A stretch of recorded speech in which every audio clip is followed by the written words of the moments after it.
Hello friends, welcome back to my channel. ಈ ದಿನ ನಾವು LBA ಪಾಠ ಆಧಾರಿತ ಮೌಲ್ಯಾಂಕನದಲ್ಲಿ 6ನೇ ತರಗತಿಯ ವಿಷಯ ಗಣಿತ ಘಟಕ ರೇಖೆಗಳು ಮತ್ತು ಕೋನಗಳು ಈ ಒಂದು ಘಟಕದ ಪ್ರಶ್ನೋತ್ತರಗಳನ್ನು ನೋಡೋಣ.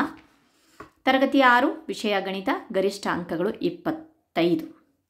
ಓಕೆ, ಬನ್ನಿ ನೋಡೋಣ. ಕೊಟ್ಟಿರುವ 4 ಉತ್ತರಗಳಲ್ಲಿ ಸರಿಯಾದ ಉತ್ತರವನ್ನು ಆರಿಸಿ ಬರೆಯಿರಿ. 2 ಕ್ವಶನ್ ಕೊಟ್ಟಿದ್ದೀವಿ, 1 ಮಾರ್ಕ್ಸಿಗೆ, ಸೊ ಟೋಟಲ್ 2 ಮಾರ್ಕ್ಸ್. ಇವುಗಳಲ್ಲಿ ಕಿರಣದ ಸಂಕೇತ ಸುಲಭದ ವಿಧವನ್ನು ಹೊಂದಿದೆ. ಈ ಎಲ್ಲ ಘಟಕ ಪರೀಕ್ಷೆಯ ಪ್ರಶ್ನೋತ್ತರಗಳು LBA ಕ್ವಶನ್ ಬ್ಯಾಂಕಿಂದ ಪ್ರಶ್ನಾ ಕೋಠಿಯಿಂದ ತೊಗೊಂಡಿದ್ದೀವಿ. ಅಲ್ಲಿ ಅವ್ರು ಮೆನ್ಷನ್ ಮಾಡಿದ್ದಾರೆ ಯಾವ ಕ್ವಶನ್ ಸುಲಭಕ್ಕೆ ಸೇರಿದೆ, ಯಾವ ಕ್ವಶನ್ ಸಾಧಾರಣಕ್ಕೆ ಸೇರಿದೆ, ಯಾವ ಕ್ವಶನ್ ಕಠಿಣಕ್ಕೆ ಸೇರಿದೆ ಅಂತ ಹೇಳಿಬಿಟ್ಟು. ಮತ್ತು DSRT ಅವರ ಒಂದು ಮಾರ್ಗಸೂಚಿಯ ಪ್ರಕಾರ ನಾವು ಈ ಒಂದು ಸುಲಭಕ್ಕೆ 75% ವೇಟೇಜನ್ನು ಕೊಡಬೇಕಾಗತ್ತೆ, ಸಾಧಾರಣ 15%, ಕಠಿಣಕ್ಕೆ 10% ಕೊಡಬೇಕು ಅಂತ ಹೇಳಿಬಿಟ್ಟು ತಿಳಿಸಿದ್ದಾರೆ. ಸೊ ಹಾಗಾಗಿಬಿಟ್ಟು ಅದರ ಪ್ರಕಾರನೇ ಈ ಒಂದು ಪ್ರಶ್ನಾ ಪತ್ರಿಕೆಯನ್ನು ರಚಿಸಿದ್ದೀವಿ. ಡಿಗ್ರಿಗಳಲ್ಲಿ ಒಂದು ಪೂರ್ಣ ತಿರುವಿನ ಅಳತೆ ಎಷ್ಟು? 90 ಡಿಗ್ರಿ, 360 ಡಿಗ್ರಿ, 180, 270. ಇದು ಸುಲಭದ ವಿಧ. ನೆಕ್ಸ್ಟ್ 2ನೇ ಮೇನ್ ಬಂದ್ಬಿಟ್ಟು ಬಿಟ್ಟ ಸ್ಥಳವನ್ನು ತುಂಬಿರಿ. ಇಲ್ಲಿ 2 ಕ್ವಶನ್ಸ್ 1 ಮಾರ್ಕ್ಸಿಗೆ. ಕೋನವನ್ನು ಅರ್ಧಿಸುವ ರೇಖೆಯನ್ನು ಡ್ಯಾಶ್ ಎನ್ನುತ್ತಾರೆ, ಇದು ಸಾಧಾರಣ. ಒಂದು ಸ್ಥಾನವನ್ನು ನಿರ್ಧರಿಸುತ್ತದೆ, ಇದು ಸುಲಭ. ಅದಾದಮೇಲೆ ನೆಕ್ಸ್ಟ್ 3ನೇ ಮೇನಲ್ಲಿ ಹೊಂದಿಸಿ ಬರೆಯಿರಿ. ಇವೆಲ್ಲವೂ ಸಹ ಸುಲಭಕ್ಕೆ ಸೇರಿದೆ. 6 ಹೊಂದಿಸಿ ಬರೆಯಲ್ಲಿ 6 ಪ್ರಶ್ನೆಗಳಿದ್ದಾವೆ, 1 ಮಾರ್ಕ್ಸಿಗೆ, ಟೋಟಲ್ 6 ಮಾರ್ಕ್ಸ್. 90 ಡಿಗ್ರಿಗೆ ಸಮ, 180 ಡಿಗ್ರಿಗಿಂತ ಹೆಚ್ಚು, 360 ಡಿಗ್ರಿಗಿಂತ ಕಡಿಮೆ. ಸೊ ಈ ಎಷ್ಟು ಮೇನು ಏನಪ್ಪ ಅಂತ ಅಂದರೆ ಕೋನಗಳ ವಿಧಗಳಿಗೆ ರಿಲೇಟೆಡ್ ಆಗಿದೆ. ಸೊ ಇಲ್ಲಿ ಆಪ್ಷನ್ಸ್ B ಅಲ್ಲಿ ಕೊಟ್ಟಿದ್ದೀವಿ. ಸೊ ಇದಕ್ಕೆ ನಾವು ಹೊಂದಿಸಿ ಸರಿಯಾದ ಉತ್ತರವನ್ನು ಹೊಂದಿಸಿ ಬರೀಬೇಕಾಗತ್ತೆ. ಸೊ ನೋಡಿ. ಸೊ ಅದಾದಮೇಲೆ ನೆಕ್ಸ್ಟ್ ಇಲ್ಲಿ ಬಂದ್ಬಿಟ್ಟಿದೆ, ಇವುಗಳನ್ನು ವ್ಯಾಖ್ಯಾನಿಸಿ ಡಿಫೈನ್ ಮಾಡಬೇಕಾಗತ್ತೆ. ಇದೆಲ್ಲ ಸಾಧಾರಣಕ್ಕೆ ಬಂದಿದೆ. ಸೊ 5 ಪ್ರಶ್ನೆ 1 ಮಾರ್ಕ್ಸಿಗೆ, ಸೊ ಟೋಟಲ್ 5. ಸೊ ಇದಿಷ್ಟು ಸಹ ಸಾಧಾರಣ. ಬಿಂದು, ರೇಖಾಖಂಡ, ರೇಖೆ, ಕಿರಣ, ಕೋನ ಇವನ್ನೆಲ್ಲ ನಾವು ವ್ಯಾಖ್ಯಾನವನ್ನು ಮಾಡಬೇಕಾಗತ್ತೆ. ಸೊ ಇದರೆಲ್ಲ ಆನ್ಸರ್ಗಳು ಸಹ ನಾವು ಪ್ರಶ್ನಾ ಕೋಠಿಯಲ್ಲೇ ಸಿಗುತ್ತೆ.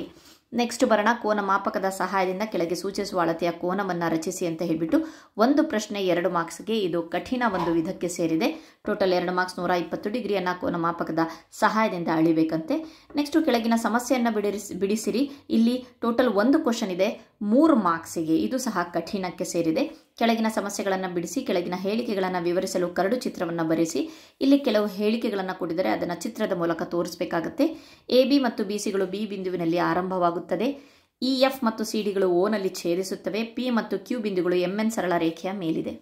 ಸೊ ಅದಾದಮೇಲೆ ನೆಕ್ಸ್ಟು ಮೇನಲ್ಲಿ ಸಮಸ್ಯೆಯನ್ನು ಬಿಡಿಸಿರಿ ಕೊಟ್ಟಿದ್ದಾರೆ. ಇಲ್ಲೂ ಸಹ 1 ಕ್ವಶನ್ 4 ಮಾರ್ಕ್ಸ್ ಎಂದು ಕೊಟ್ಟಿದ್ದಾರೆ. ನಾವು ನೋಡಬಹುದು ಪ್ರಶ್ನಾ ಒಂದು ಕೋಠಿಯಲ್ಲಿ ಅಥವಾ ಕ್ವಶನ್ ಬ್ಯಾಂಕಲ್ಲಿ LBA ಏನು ಕೊಟ್ಟಿದ್ದಾರಲ್ವಾ, ಆ ಒಂದು ಕ್ವಶನ್ ಬ್ಯಾಂಕಲ್ಲಿ 1 ಮಾರ್ಕ್ಸ್ ಇಂದಿದೆ, 2 ಮಾರ್ಕ್ಸ್ ಇಂದಿದೆ, 3 ಮಾರ್ಕ್ಸ್, 4 ಮಾರ್ಕ್ಸ್ ಇಂದು, ಹೀಗೆ ಎಲ್ಲ ಒಂದು ವಿಧದ ಅಂಕಗಳನ್ನು ಸಹ ಅವರು ಮೆನ್ಷನ್ ಮಾಡಿದ್ದಾರೆ. ಈ ಒಂದು ಪ್ರಶ್ನೆಗೆ ನಾವು ಇಷ್ಟೇ 1 ಮಾರ್ಕ್ಸಿಗೆ ನಾವು ಇದನ್ನು ಕೇಳಬೇಕು ಅನ್ನೋದನ್ನು ಸಹ ಮೆನ್ಷನ್ ಮಾಡಿದ್ದಾರೆ. ಸೊ ಬನ್ನಿ 18ನೇದು ಇವುಗಳನ್ನು ಹೆಸರಿಸಿ ಅಂತ ಕೊಟ್ಟಿದ್ದಾರೆ. ಅಂದರೆ ಒಂದು ಚಿತ್ರವನ್ನು ಇಲ್ಲಿ ಕೊಟ್ಟಿದ್ದಾರೆ. ಸೊ 6 ಬಿಂದುಗಳನ್ನು ಈ ಚಿತ್ರದಲ್ಲಿ ನೋಡಿಬಿಟ್ಟು 6 ಬಿಂದುಗಳನ್ನು ಹೆಸರಿಸಬೇಕು. 4 ಕೋನಗಳನ್ನು, 4 ಕಿರಣಗಳು, 2 ಸರಳ ರೇಖೆಗಳು ಮತ್ತು 1 ರೇಖಾಖಂಡ ಅಂತ. ಅಂದರೆ ಇಲ್ಲಿ 4 ಸಬ್ಮೇನ್ ಇದೆ. ಸೊ ಒಂದೊಂದು ಮಾರ್ಕ್ಸು ಪ್ರತಿಯೊಂದಕ್ಕೂ ಕೊಟ್ಕೊಂಬಂದರೆ 4 ಮಾರ್ಕ್ಸ್ ಬರುತ್ತೆ. ಸೊ ಅದೇ ರೀತಿ ಇಲ್ಲಿ ನೀವು ನೋಡ್ಬೋದು ಮಾದರಿ ಉತ್ತರವನ್ನು ಸಹ ನಾನು ಬರೆದಿದ್ದೀನಿ. ಸೊ ಅದನ್ನು ಸ್ಕ್ರೋಲ್ ಮಾಡ್ತೀನಿ. ಕಿರಣಕ್ಕೆ ಈ ರೀತಿಯಾಗಿ ಚಿಹ್ನೆ ಇದೆ, 360 ಡಿಗ್ರಿ, ಕೋನ ಅರ್ಧ ರೇಖೆ, ಬಿಂದು, ಹೊಂದಿಸಿ ಬರೆಯಿರಿಯ ಒಂದು ಉತ್ತರಗಳು ಇಲ್ಲಿದೆ. ಸೊ ನೆಕ್ಸ್ಟು ಇಲ್ಲಿ ವ್ಯಾಖ್ಯಾನಿಸಿ ಅಂತ ಕೊಟ್ಟಿದ್ದಾರಲ್ಲ. ಸೊ 11, 12, 13, 14, 15 ಈ ಎಲ್ಲ ಪ್ರಶ್ನೆಗಳನ್ನು ಇಲ್ಲಿ ಉತ್ತರಗಳಿದೆ. ಸೊ ನೀವು ನೋಡಬಹುದು 2 ಬಿಂದುಗಳ ನಡುವಿನ ಕನಿಷ್ಠ ದೂರ, ಒಂದು ರೇಖಾಖಂಡವನ್ನು 2 ಬದಿಗಳಲ್ಲಿ ಅನಿರ್ದಿಷ್ಟವಾಗಿ ವೃದ್ಧಿಸಿದಾಗ ದೊರೆಯುವ ಆಕೃತಿ, ಒಂದು ಬಿಂದುವಿನಿಂದ ಪ್ರಾರಂಭವಾಗಿ ಒಂದು ದಿಕ್ಕಿನಲ್ಲಿ ಅನಿರ್ದಿಷ್ಟವಾಗಿ ಚಲಿಸುವ ರೇಖೆ, ಸಾಮಾನ್ಯ ಆರಂಭಿಕ ಬಿಂದುವಿನಿಂದ ಪ್ರಾರಂಭವಾಗುವ 2 ಕಿರಣಗಳಿಂದ ಉಂಟಾಗುವ ಆಕೃತಿ. ಸೊ ಈಸಿ ಆಗೋಕ್ಕೋಸ್ಕರ ಪ್ರಶ್ನೆ ಸಂಖ್ಯೆಯನ್ನು ಬರೆದಿದ್ದೀನಿ. ಇಲ್ಲಿ ಪ್ರಶ್ನೆಯನ್ನು ನೋಡ್ಕೊಳ್ಬೇಕು. ಸೊ ಇದರ ಒಂದು ಉತ್ತರವನ್ನು ಇಲ್ಲಿದೆ. ಸೊ 16ನೇ ಪ್ರಶ್ನೆ 120 ಡಿಗ್ರಿ ಕೋನವನ್ನು ರಚಿಸೋದು. ಆದಮೇಲೆ ನೆಕ್ಸ್ಟು 17ನೇ ಪ್ರಶ್ನೆ ಕರಡು ಚಿತ್ರವನ್ನು ಬಿಡಿಸೋಕ್ಕೆ ಹೇಳಿದ್ವಲ್ವ. ಸೊ ಅದಕ್ಕೆ ರಿಲೇಟೆಡ್ ಆಗಿ ಆ ಹೇಳಿಕೆಗಳಿಗೆ ರಿಲೇಟೆಡ್ ಆಗಿರುವಂಥ ಇದು ಕರಡು ಚಿತ್ರ. ನೆಕ್ಸ್ಟ್ ಅದಾದಮೇಲೆ ನೆಕ್ಸ್ಟು ಒಂದು ಚಿತ್ರವನ್ನು ಕೊಟ್ಟು ಹೆಸರಿಸಿ ಅಂತ ಹೇಳಿಬಿಟ್ಟು ಹೇಳಿದರು. ಸೊ ಅದಾದಮೇಲೆ ಇವಿಷ್ಟು ಸಹ 4 ಅದೇನು ಚಿತ್ರ ಕೊಟ್ಟಿದ್ರಲ್ಲ ಅದನ್ನು ಹೆಸರಿಸಿ ಅಂತ ಕೊಟ್ಟಿದ್ದಾರಲ್ಲ ಅದಕ್ಕೆ ಈ ಉತ್ತರವಂತ. ಸೊ ಇಲ್ಲಿಯವರೆಗೆ ಫ್ರೆಂಡ್ಸ್ ನಾವು 6ನೇ ತರಗತಿಯ ಗಣಿತ ಪಾಠ 2 ರೇಖೆಗಳು ಮತ್ತು ಕೋನಗಳು ಇದಕ್ಕೆ ಸಂಬಂಧಿಸಿದ ಒಂದು ಪ್ರಶ್ನೆಗಳು ಮತ್ತು ಅದರ ಒಂದು ಮಾದರಿ ಉತ್ತರಗಳನ್ನು ಸಹ ನೋಡಿದ್ವಿ. ಸೊ ಇಲ್ಲಿಯವರೆಗೆ ನಮ್ಮ ಚಾನಲನ್ನು ಸಬ್ಸ್ಕ್ರೈಬ್ ಮಾಡಿಲ್ಲ ಅಂತಂದರೆ ಪ್ಲೀಸ್ ಸಬ್ಸ್ಕ್ರೈಬ್ ಮಾಡಿ, ಲೈಕ್ ಮಾಡಿ, ಕಮೆಂಟ್ ಮಾಡಿ. Thank you friends.